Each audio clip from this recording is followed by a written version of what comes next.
Hi there, Scott Hamilton, ROCKFILE, back with another podcast for your ears. Not a review, going to give you a quick studio rundown and update on what's going on in my home studio.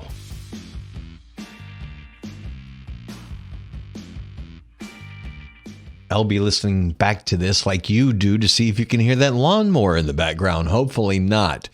This is mostly for the audio nerds and for me to run a test to be able to upload it and hear it in the various places that my podcasts go. I don't know if you guys realize, but why mastering studios and radio stations and things like that have neutral monitors and very flat sounding speakers and things, so that when we produce something, it sounds great on everything.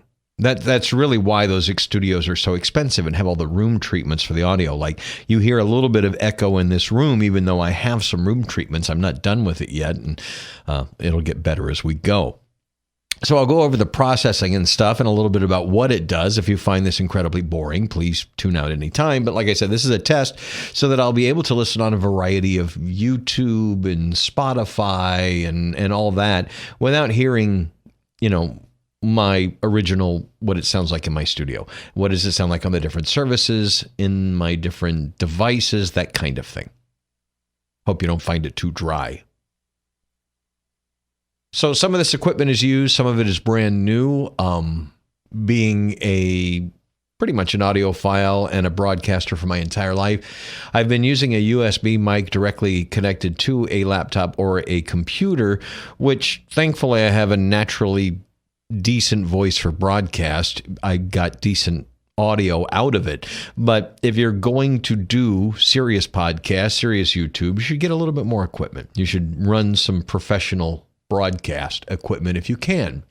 So we're starting with a microphone. This is a used Electro Voice RE 27ND. That is a very expensive broadcast microphone based on a design that's been around since 50 years or more, or since the 50s. The radio station I currently work at has a variety of RE27s, RE320s, and RE20s in our various studios. They are great sounding mics, and they're probably up there as the top two broadcast mics with the Shure SM7B, which is a little bit warm for me. I'm probably going to get one of those, but I was able to get this used at a better price, and so I think it sounds fantastic. So that is running into a Behringer UltraGain Pro mic 2200 high precision tube mic line preamp. What all that means to you? It basically brings up the level of the microphone. This is a dynamic mic and doesn't need the Phantom 48 power. If you know what that is, it pretty much has its own power, but a good preamp gets me a nice, warm, analog sounding signal into my processor, which is the next thing I'm going to discuss. The Behringer Composer Pro MDX 2600 Audio Interaction Dynamics Processor. All of that means basically it's a compressor and a expander gate. A gate allows me to set a noise floor, a threshold, for the noise in the room. I have a computer running in the room. I have a lawnmower outside. I have a dog licking himself in the corner, that kind of stuff. So I can set it to a certain level of dB that it just will not pick up. It won't go below that. And I don't have that set perfectly, but we're getting there. And how quickly it takes over and how quickly it releases, all that stuff I have settings for. There's also a compressor in there that keeps my levels the same, whether I get very, very loud or I back off on it. You still hear my pretty much the same level and I don't blow out your ears. It also has a de-esser, which takes some S's out of speech. If there's a little bit too much sibilance in my speech, I fortunately don't have a whole lot of that. And a peak limiter also helps with not getting too loud. That's the basic controls on one of these things. And between the two rack-mounted units, I get a much more professional broadcast sound than just plugging a microphone in. If I turned all of this off, this microphone would still sound okay, but it would be very thin and it wouldn't have presence and it wouldn't be leveled out so that when you're listening on headphones or listening in your car or listening on a boombox or an Echo speaker or whatever, you get the full range. If you had a microphone just flat with nothing in between, you'd miss out on some highs, some lows. You would hear parts of my voice, but not the whole thing. These help bring out everything. Anyway. It will also allow me to do more production, more professional production at home. I have a YouTube channel coming with a buddy. It has Bluetooth connectivity in this board. Oh, I'm running into a Pyle Pro PMXU88BT 8-channel Bluetooth studio mixer audio mixing console. It has a 24-bit audio to digital and digital audio converter. It has a 32-bit dual digital DSP engine for various effects. And all of that is running directly into 64-bit Windows 10 PC, running a Ryzen 5 5600G with 16 gigabytes of crucial Ballistix DD4 RAM.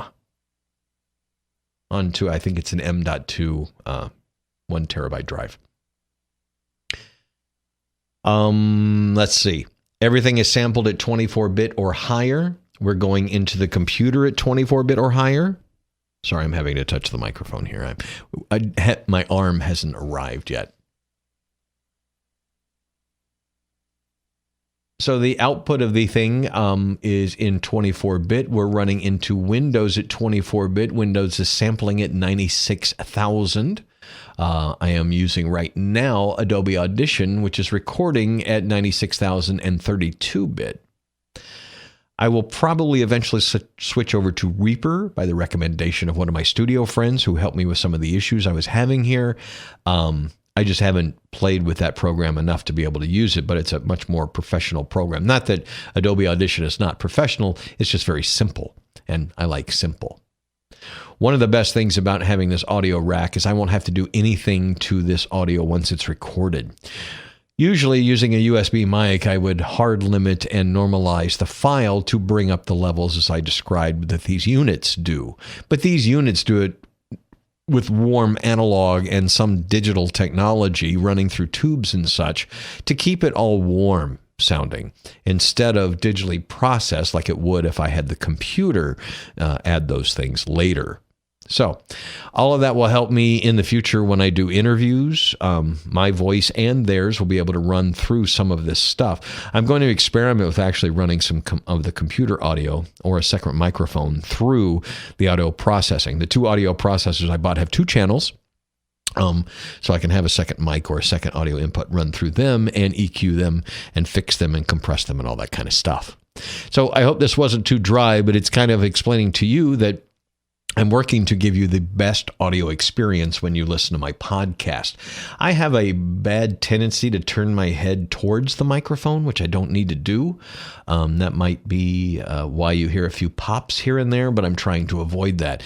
I'll have a boom arm soon that'll keep the microphone in the same place every time, so that placement won't be an issue.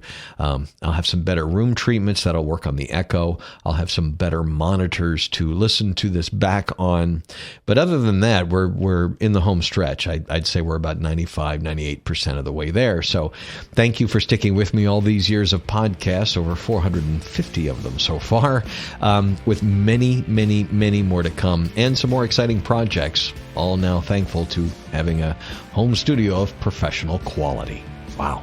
Anyway, I'm Scott Hamilton. I'm ROCKFILE. My links are below. Thanks for taking time out of your day to listen to me talk.